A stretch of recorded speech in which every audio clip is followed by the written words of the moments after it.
हरि के नाम की सबको मिलाते थे, टूटे हरि के नाम की सबको मिलाते थे, टूटी हरि के नाम की सबको मिलाते थे, टूटी हरि के नाम की सबको मिलाते थे, टूटी हरि के नाम की, टूटी हरि के नाम की सबको मिलाते थे, टूटी हरि के नाम की सबको मिलाते थे।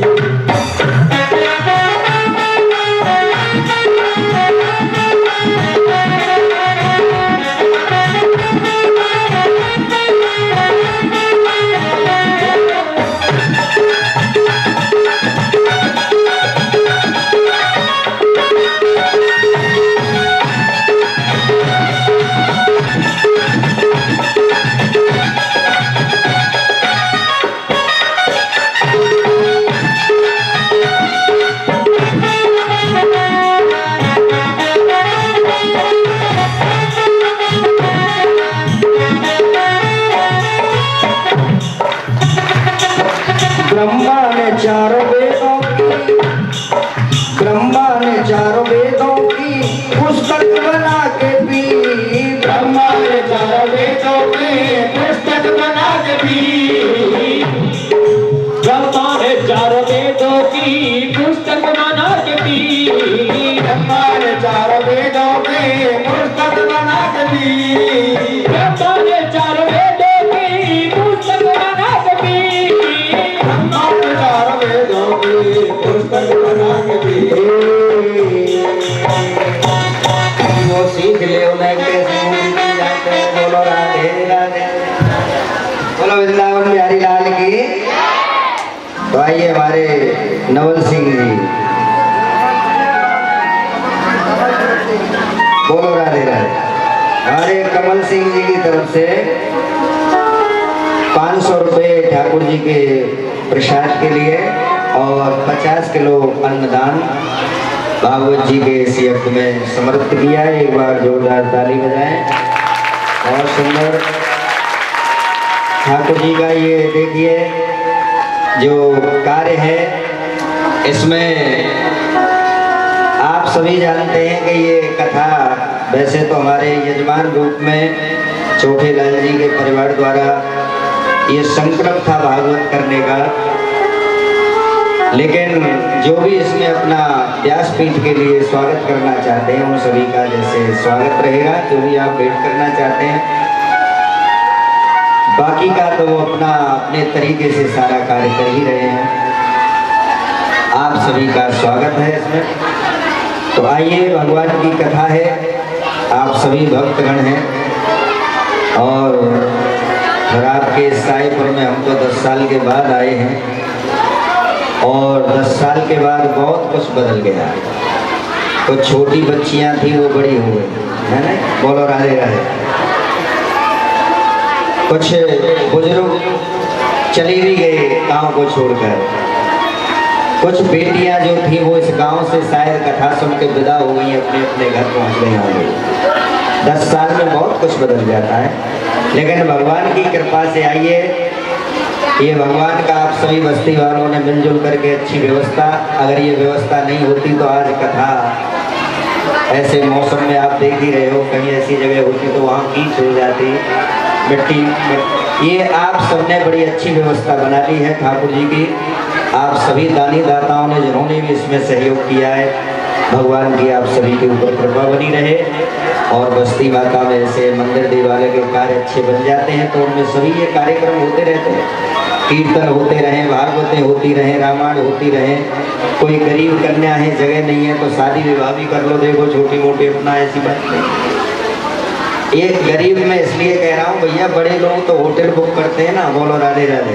भैया जिनके पास ज़्यादा पैसा है वो तो 2-2 लाख रुपए में होटल कर, लेकिन जिनके पास लगाने के लिए ही कुल 2 लाख 1 लाख है वो तो बेचारा अपना, तो ये ठाकुर जी का दरबार है, ऐसी जगह पर कर सकते हैं। तो कहने का मतलब है आप लोगों से, ये कथा भगवान की इतने दिनों के बाद हो रही है तो आप सभी इसमें अपने तरीके से पधारा करें और जिनको जो भी अपना सहयोग करना है वो करते हैं भाव श्रद्धा के साथ। अब आइए हम आप आगे की कथा में बढ़ते हैं। तो कथा कहाँ चल रही थी परीक्षित जी महाराज, कथा कहाँ चल रही थी?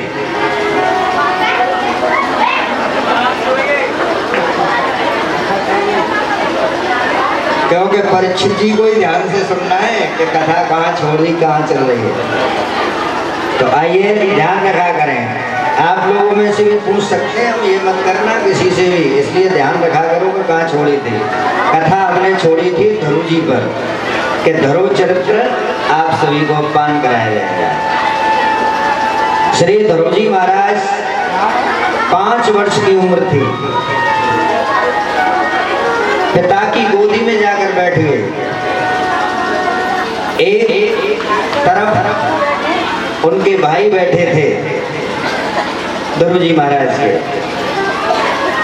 उत्तम, दूसरी तरफ ध्रुव जी बैठ गए। पिता तो मेरे भी हैं, लेकिन उत्तम की मां ने आकर के ध्रुव जी को डांट दिया, कैसे गोदी से उतर के इधर आओ।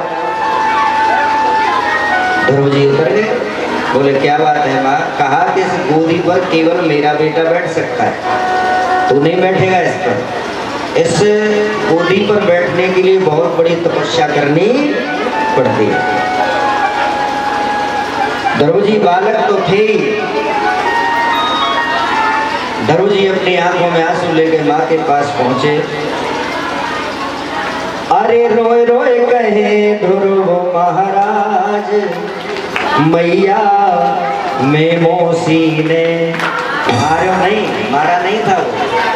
आप खामा खाम में लगा देते कि मारे थोड़ी था वो। अरे रोए रोए कहे ध्रुव महाराज, मैया में मौसी ने डांटो। मारना तो बहुत, डांटा था उन्होंने। हाँ, कह रही है पूछियो ने,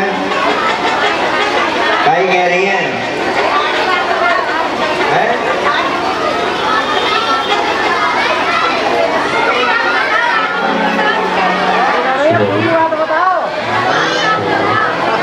पूरी बात बताओ तो पूरी तो आज बात कि ध्रुव जी की मैया ने मौसी ने उसे डांटा था।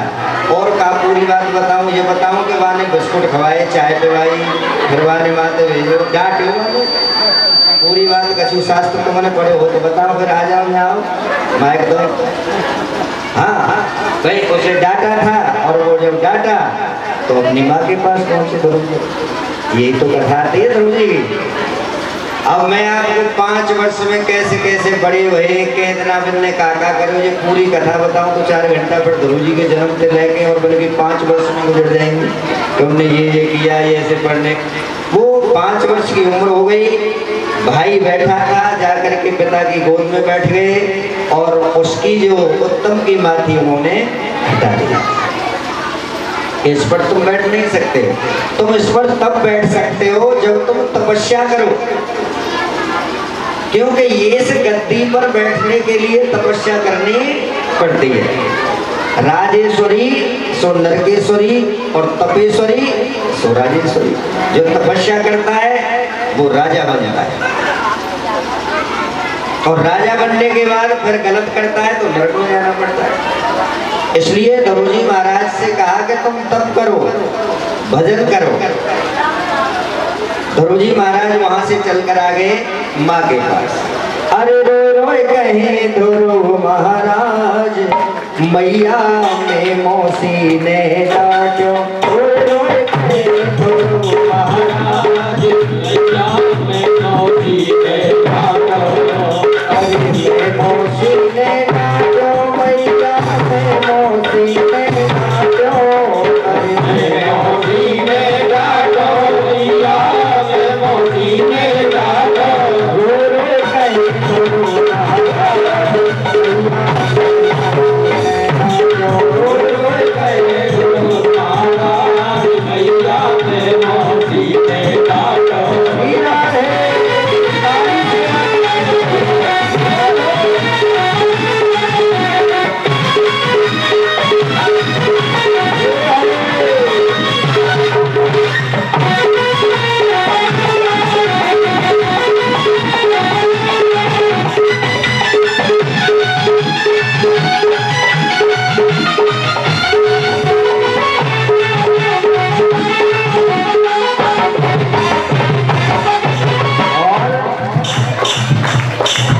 कोई मोशी ने धमकायो बनने के तरस लाए आयो मोती ने धमकायो बनने के तरस लाए आयो मोशी ने धमकायो बनने के तरस लाए आयो मोनों ने धमकायो बनने के तरस लाए आयो भैया भैया कोई न कर चार भैया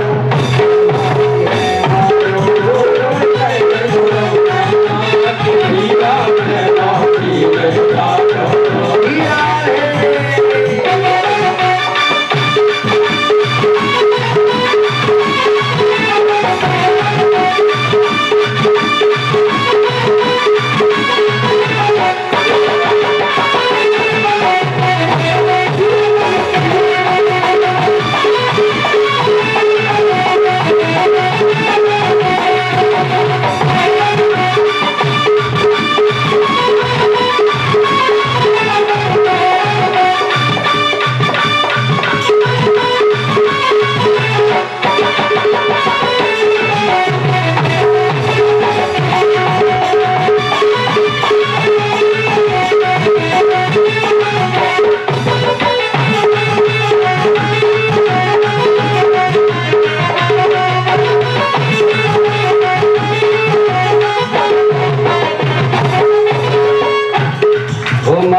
मैं मिलन हरी से जाऊं साथी आज्ञा पाऊं मैं मिलन हरि से जाऊं मैया की आज्ञा पाऊं मैं मिलन प्रभु से जाऊं मैया की आज्ञा पाऊं मैं मिलन हरि से जाऊं बाकी लीला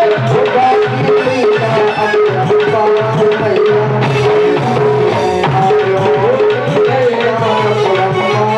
मैया मोती से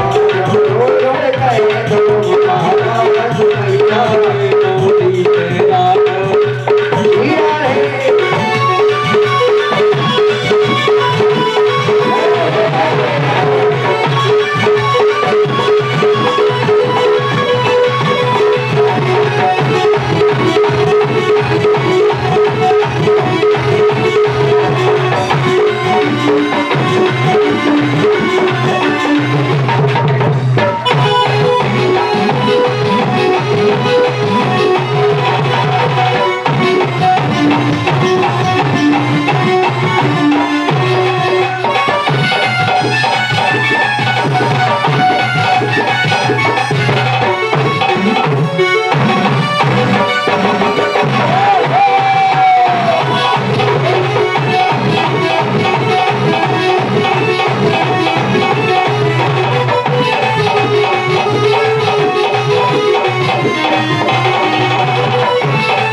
तो देखिए ध्रुव जी ने कहा हे माँ अगर आपका आदेश हो तो मैं भगवान से मिलने चले जाऊं।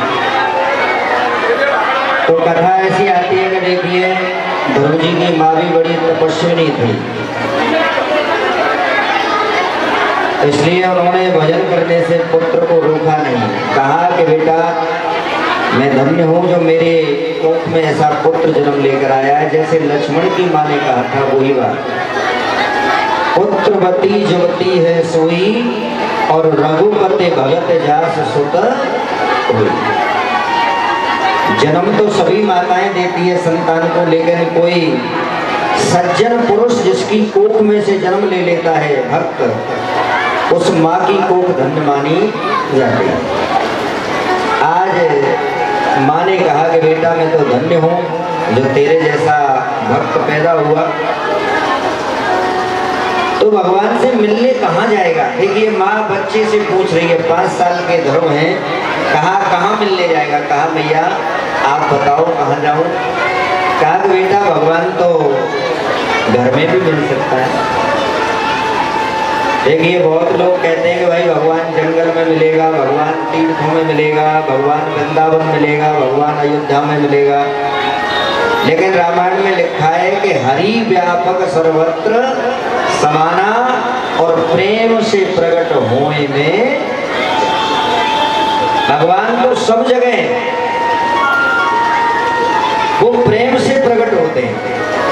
अगर मान लो भगवान सब जगह है तो फिर मंदिर बनाने की क्या जरूरत है, फिर तीर्थ में जाने की क्या जरूरत है, फिर जंगल में जाने की क्या जरूरत है। इसके लिए शास्त्र कहता है कि एकांत में जब जाकर के भजन किया जाता है तो उसमें आपका मन ज्यादा अच्छे से लगता है। देखिए, आप कभी भी किसी मंदिर में जाओ तो आप जो मंदिर से बाहर होते हो, वो मंदिर के अंदर खड़े हुए होते हो, तो आप वो नहीं होते हो। आपके अंदर बहुत बड़ा बदलाव होता है भगवान के सामने खड़े होते हो। आप बिल्कुल बलहीन हो जाते हो। बस हाथ जोड़ करके आप भगवान से बिल्कुल ऐसे हो जाते हो कि आपके अंदर कुछ नहीं है। नहीं विद्या, नहीं बाहुबल, नहीं खर्चन को दाम, और मुझसे पतित गरीब की तुम पत राखो राम। कभी भी भगवान के आगे खड़े हो तो बिल्कुल अपने अहंकार को अलग रख करके खड़ा होना चाहिए। मंदिर में आने से क्या होता है कि आपकी मानसिक जो कीटाणु होते हैं उनमें बदलाव आता है। किसी तीर्थ में परिक्रमा करने से क्या होता है, वहाँ का जो वायुमंडल होता है, उस वायुमंडल का हमारे ऊपर प्रभाव पड़ता है। इस पृथ्वी के अंदर वायुमंडल में जैसी जगह होती है वहाँ वैसे ही कीटाणु रहते हैं। आप कभी भी दोपहर के समय में किसी मरघट में जाओ तो बड़ा भयानक जगह लगेगी, क्योंकि वहाँ का जो वातावरण है, वहाँ के जो कीटाणु हैं, वो आपको भय पैदा करेगा। और आप किसी मंदिर में आओ तो वहाँ की जो वातावरण है, वहाँ के जो कीटाणु हैं, वो आपके अंदर एकदम सज्जनता पैदा कर देंगे। आप कहीं लड़ाई झगड़ा हो रहा हो, वहाँ चले जाओ तो वहाँ के कीटाणुओं में अलग प्रकार का एक दूषित भरा हुआ होता है। किसी में लड़ाई हो रही हो तो वहाँ आप देख रहे हो तो आपके अंदर एक अलग प्रकार की फील होने लगेगी। जैसी जगह पर जैसे दृश्य को आप देखते हो, आपके अंदर वो पैदा होना शुरू हो जाता है। अब आजकल के बच्चे सबसे ज्यादा क्या देखते हैं? आपका सबसे बड़ा मित्र क्या है आज के जमाने में? सबसे बड़ा मित्र हो गया है आपका मोबाइल। बोलो राजा, मोबाइल के पीछे माँ बाप कोई बातों को भी डाल देते हो, वो सबसे बड़ा मित्र है तुम्हारा। अगर तुम्हारा घर पे मोबाइल रह जाए और तुम फरे पहुंच जाओ तो कितनी जरूरी जा रहे हैं, तुम लौट के आएंगे, भैया रुक जा मोबाइल ले आओ। बोलो, ये सब्र नहीं होगा कि दोपहर तक तो लौट ही आऊंगो ना, उसको छुड़ा नहीं। सबसे बड़ा मित्र हो गया जी हो। अब आप मोबाइल के अंदर, टीवी के अंदर क्या देखते हो? जैसा तुम आंखों से दृश्य देखोगे, आपके अंदर वही इंद्रिय और मन में चलेगा। इसलिए बहुत से लड़के, बहुत सी बच्चियां पहले अगर पैंट फट जाते हो तो आदमी बड़ा शर्मता था। अब घुटनों पे पैंट फट रहा है, नीचे से फट रहा और फटे पैंट ने खरीद के ला